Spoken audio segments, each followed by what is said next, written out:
Next week, the House Armed Services Committee will meet to mark up the Defense Authorization Bill.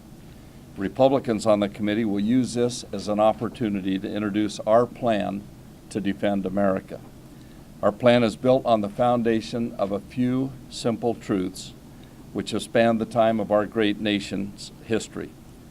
From the rolling hillsides of winter at Valley Forge to the beaches of Normandy and the sands of Iraq, these truths were woven into our national psyche by Marines storming Mount Suribachi on Iwo Jima and airmen airlifting humanitarian supplies to people around the world. We know even at recently Haiti, where people have been hit by major tragedies, and it remains close to our countrymen that are currently fighting in Afghanistan. Today, by reaffirming these simple truths, we are upholding the power of American values and the sense that our country is different. First, we will stop apologizing for America and for our success. Our military has been, is, and will continue to be a force for good in the world. We will support our allies and hold our adversaries accountable for their actions. Second, we will keep terrorists off our soil. Republicans will not import terrorists into the United States, will not send Guantanamo detainees to countries where they can easily rejoin the fight against our troops, will not read terrorists their Miranda rights, and we will not allow the ACLU and liberal interest groups to identify terrorists as foreign soldiers with equal rights to American troops. Third, we won't disarm America. We will defend America from a position of strength, not weakness. Republicans believe America must keep all options on the table to protect our homeland from attack. Not only do we have to hedge against countries with significant military resources, such as Russia and China, but we also have to defend against rogue states with nuclear ambitions, such as Iran and North Korea. Fourth, we will work to create and maintain the best trained, best equipped Army, Navy, Air Force, and Marine Corps in the world. Republicans firmly believe that our military commanders and troops will prevail in Iraq and Afghanistan. However, it's our responsibility to ensure their risks are minimized and they have the tools, the time they need to succeed in their missions. Fifth, we will support our military personnel and their families. Republicans are committed to providing our brave military personnel the support they have earned and deserve. Finally, we will invest in tomorrow's national security. I'll address that topic later in the press conference. Joining me today are Republican members of the House Armed Services Committee who will discuss more on these specific issues, give you some insight into the amendments that we intend to offer during the markup next week. Now I'll turn to my good friend from Virginia, Randy Forbes. Thank you, Buck. I just want to thank our ranking member and the members of the Republican members of the Armed Services Committee for coming together and recognizing some very simple truths. Oftentimes we get lost in the complexity up here in Washington, and we forget that Americans throughout our history have relied on some simple truths to keep us strong, to weave a tapestry of strength for America. One of those that you heard the ranking member mention was that we just need to stop apologizing for America and for our success. Of all the committees up here that need to begin that and set that as one of our goals, it's the Armed Services Committee. Many of us don't know whether the Constitution mandates us to get in the health care business, the bailout of the auto industry, the bailout of the airline industry, the bailout of the insurance business. But one thing we know for sure, the Constitution mandates that we defend the United States by raising and maintaining armies and navies. And if you look across America, we need the support of the American people to make sure that we're doing that and doing that adequately.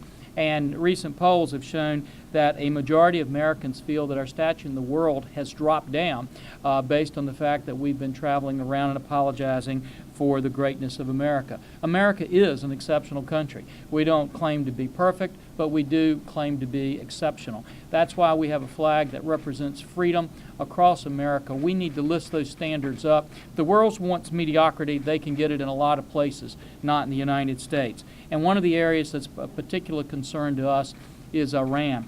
And we're concerned that we have had a lot of talk about Iran. We've had piecemeal sanctions that have not yielded results. And we're very concerned that we could end up with a situation where an unchecked arms race in the Middle East could lead to catastrophic situations.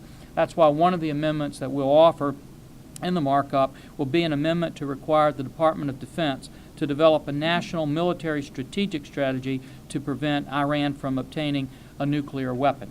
And now it's my privilege to present to you one of our colleagues on the Armed Services Committee, Mr. Jeff Miller from the 1st District of Florida. Jeff. Thank you, Randy. I think it's very clear we need to keep terrorists off our soil here in the United States, and we need to quit fighting to bring them here to the United States. And to that end, the House Republicans intend to put amendments forward next week in the markup that will prevent Guantanamo Bay prisoners from being brought to the United States. We do not see any reason to do that. It is not necessary. The other thing that we intend to bring to focus is a project called the John Adams Project, whereby people have attempted to put CIA operatives in harm's way through different methods and tactics. It is not something that should be legal in this country, and we are going to put an amendment forward asking DOD also to study this particular issue to see if any of our laws have been broken and what can be done to prevent this type of egregious actions on behalf of lawyers in the future. Now I'd like to introduce my good friend Mike Turner from the 3rd District of Ohio. Thank you, Jeff. Thank you, Ranking Member McKeon, for calling this press conference and for pulling us together to have this discussion. The National Defense Authorization Act is going to give us an excellent opportunity to raise the level of debate and discussion on issues that go to the heart of our national defense. 2 issues that relate to administration policies that we're going to be highlighting where I believe they have an effect on our national defense, that we have a different voice or opinion is, of course, missile defense. Our focus on missile defense will be protecting the homeland. The administration's actions could leave the United States with as much as a 5-year gap in protecting the homeland, with the administration's phased adaptive approach not providing protection of the homeland until 2020, with some projections indicating that Iran might have the ability to threaten the United States homeland as early as 2015. Another issue that we'll be highlighting is the issue of do not disarm America. We're very concerned about the statements that are made in the Nuclear Posture Review that limit the statements of what this country will do, the United States, to defend itself. I think the American people are very concerned about any statement that is made where we say, if you attack us, we will not. Usually the United States has said, if you will attack us, we will do everything necessary to defend ourselves. The NPR contains a number of statements of which we have concerns. We believe that specifically in the area of even saying that we won't defend ourselves if attacked with nuclear and biological weapons with our nuclear arsenal is a statement that we should not be providing as assurances to those who might choose to attack us. These are opportunities that we will be able to take to highlight those as the National Defense Authorization Act moves forward. And now I get to introduce Rob Wittman, who is from the 1st District of Virginia. Thank you, Mike. I want to thank Ranking Member McKeon for his leadership in this effort to make sure that we are clearly communicating the challenges that are before us in defending this nation. Just as you have heard, one of the important elements there is to make sure that we have the best trained, the best equipped Army, Navy, Air Force, and Marine Corps in the world. That is critical. I just had an opportunity to visit Afghanistan. I spoke with the troops, men and women in uniform on the ground, spoke with the combatant commanders to a person. I asked them, what is the #1 issue? And they said, we want to make sure that we have the tools necessary to succeed. And that is job one for us back here in Congress, to make sure that they have the resources necessary to succeed. And that's at the troop strength that they have been granted at 30,000, to make sure that that troop addition is fully resourced. And we want to make sure that the support elements there are also fully resourced. That's extraordinarily important. If we expect our men and women in uniform to do the job we've asked them to do, they have to be properly resourced. So we want to make sure that that's part of the discussion, that we understand fully what those needs are, that we make sure those needs in the field are met, and that the resources are there to make sure that that happens, and especially through the Authorization Act. We have that opportunity next week to make sure that that's part of the discussion, that that is part of what we will put forward to assure that that happens, and that is we have a fully capable additional 30,000 troops there in the field in Afghanistan.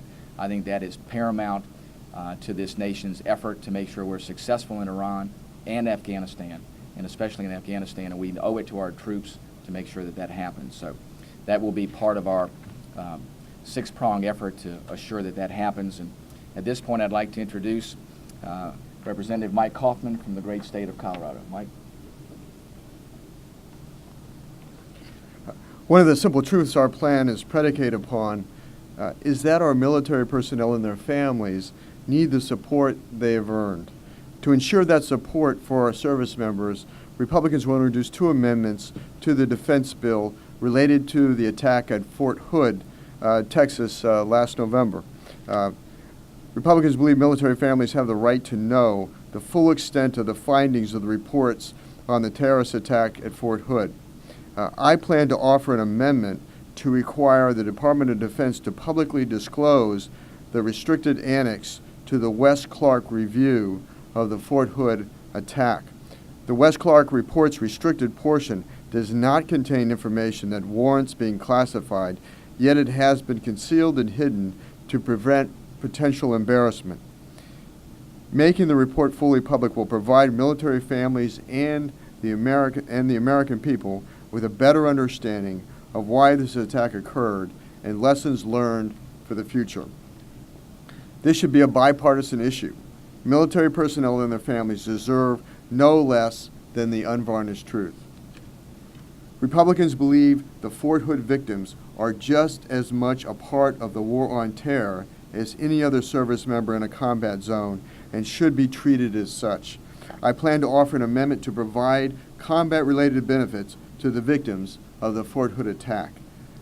The fact is, this was a terrorist attack, and the victims were combat casualties. Republicans aim to do what is right and provide support for our military personnel and their families impacted in the attack.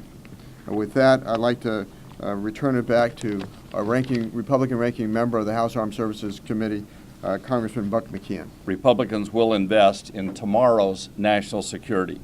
America's ability to keep the peace today is closely linked to our ability to keep pace with tomorrow. Our competitors are outpacing us in key defense areas. China's trajectories for surface combatants, submarines, and fighter airplanes are all up. Ours are all down. For the first time in our nation's history, the budget is driving our defense strategy as opposed to our defense needs driving our defense strategy. Republicans will stop runaway domestic spending so America has the resources it needs to invest in our nation's defense, so we can win the wars of today and properly plan for the conflicts of tomorrow. In closing, I'd like to ask you to try to imagine a strong America without a strong American military. Who would fill that void? Russia, China, Iran, Venezuela? Our plan to defend America doesn't comprehend such a scenario. It only envisions a sturdy America that it continues to be a shining city on a hill for our citizens and for the world community.